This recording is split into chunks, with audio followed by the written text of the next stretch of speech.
Әлі де күзләрі Йомалар.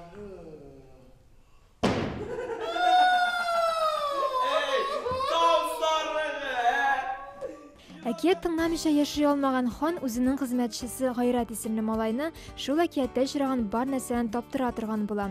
Курку белмәс шаян һәм хәйләкәр Гайрат теләсә теләмәсә дә хан кушкан әйберләрне эзләп юлга чыга һәм төрле маҗарларга юлыга. Спектакльдәге персонажлар инде беренче минутлардан ук мавыктыргыч һәм тылсымлы әкият иленә алып кереп китә. Аларның һәрберсенең үз халкы, теле һәм яшь тамашачыга әйтер сүзе бар.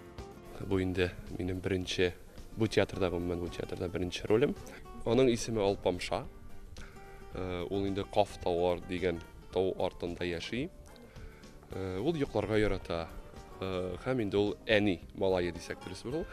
Персонажлары һәрберсе үзенә күрә бер төрле, һәрберсенең үз характеры бар, һәрберсенең үз теле бар. Алар нәрсәгәдер өйрәтәләр балаларны, нәрсәгәдер өндиләр, менә алар аны килгәч күрерләр. Иң беренче ул Гомумән максаты инде ул балаларга тәрбия бирү.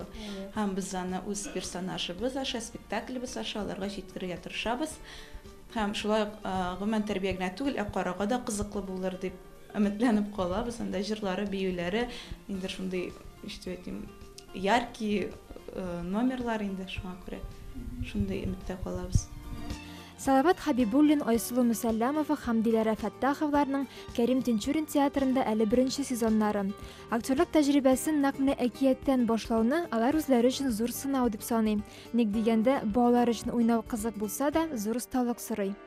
Әкияттә уйнавы авыррак дип әйтергә кирәк. Бик җитди әйбер, бик теге тыштан караганда бик җиңел генә булса да, балаларны тотып тору, балаларны үзенең игътибарын югалтмау, балаларның игътибарын югалтмау бик авыр эш. Чөнки аларны ышандырырга кирәк.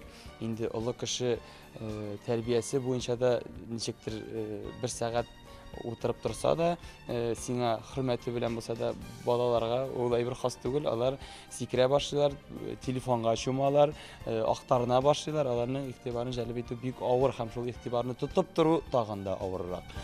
Әкият китабы дип аталган әлеге спектакль Шамил Фәрхетдинов әсәре буенча куела. Театр коллективлары аның иҗатына еш мөрәҗәгать итә. Тинчурин театры артисты Зөлфәт Закировтан режиссер юнәлешендә дебют спектакль итеп, нәкъ менә аның әкият китабын сайлый.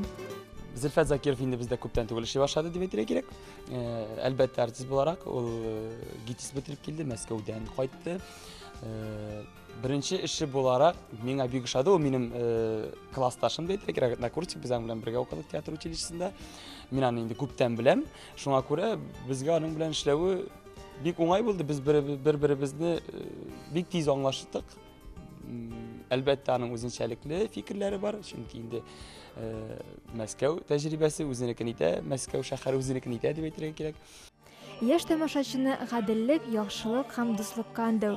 Әкият китабының төп максаты әнә шундый. Әмма вакыттыргыч сюжет, геройлар башкаруында музыкаль номерлар, мәзәк сүзләр әлеге әкиятне балаларга гына түгел, аларның әти-әниләре өчен дә кызыклы итәчәк.